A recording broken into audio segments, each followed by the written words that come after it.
Hey, what's up, everyone? I'm Tanian. I hope you're all doing well. Today I'm going to be diving into the horror genre again, which I often feature on this channel, being a big horror fan.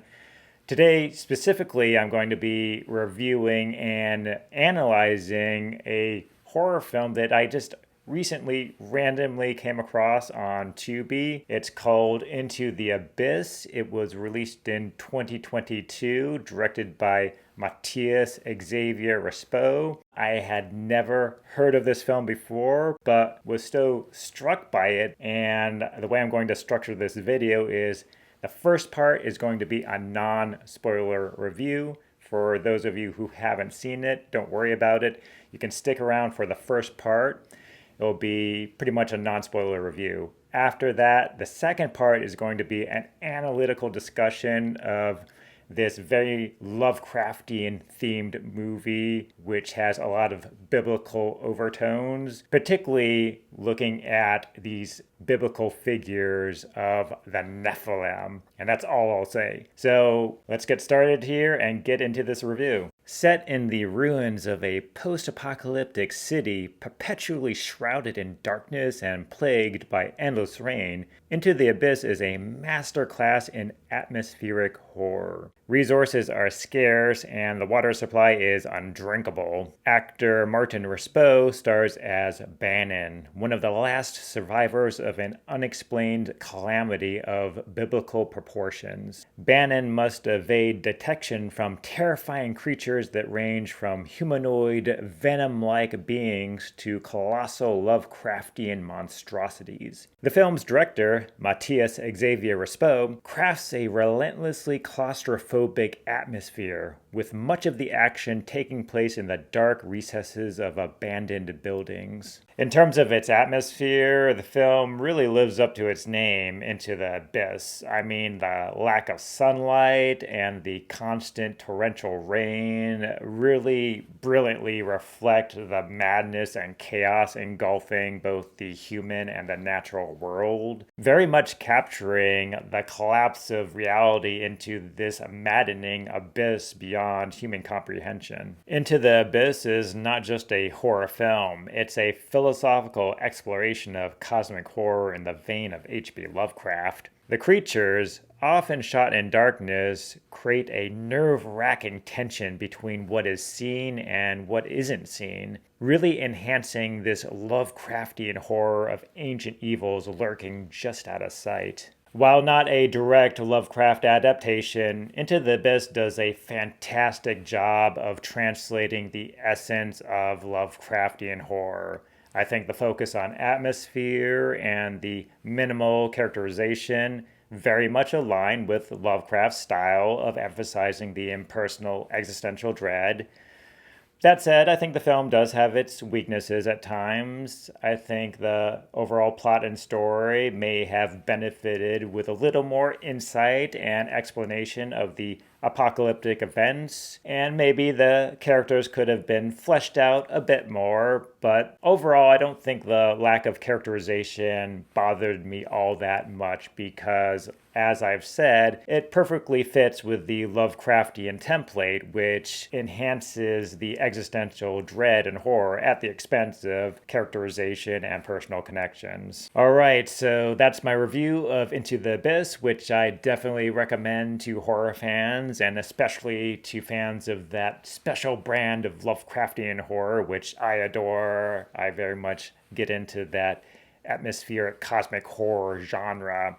So now I want to pivot into the analytical segment of this video and take a deeper dive into the thematic elements of Into the Abyss. The story follows Bannon as he tries to make contact with the outside world. Eventually, he makes contact with Damien, a fellow survivalist. During a key conversation, Bannon refers to the mysterious creatures as the Nephilim. The Nephilim come from the Bible and are first mentioned in the book of Genesis. The Nephilim were on the earth in those days, and also afterward, when the sons of God went into the daughters of humans, who bore children to them. The Nephilim's gargantuan size is reinforced in Numbers 13. There we saw the Nephilim, and to ourselves we seemed like grasshoppers, and so we seemed to them. This biblical framing of Into the Abyss is reinforced by the endless rain and floods, echoing the flood in Genesis.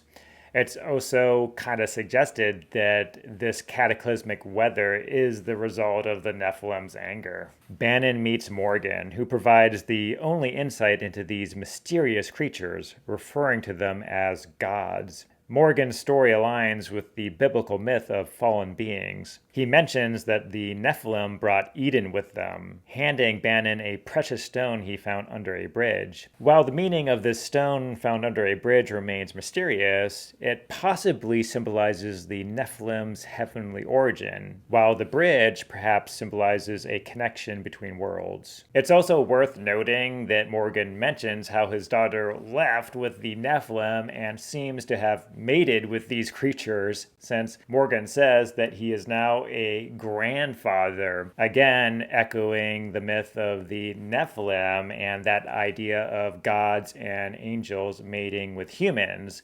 And I think in the movie it really serves to heighten the sense of cosmic horror and violation of everything we accept as reality, violation of everything we accept as the natural order of things. On a deeper level, I think Morgan's talk of the Nephilim highlights a significant theme in the movie, which is that the gods are mortal.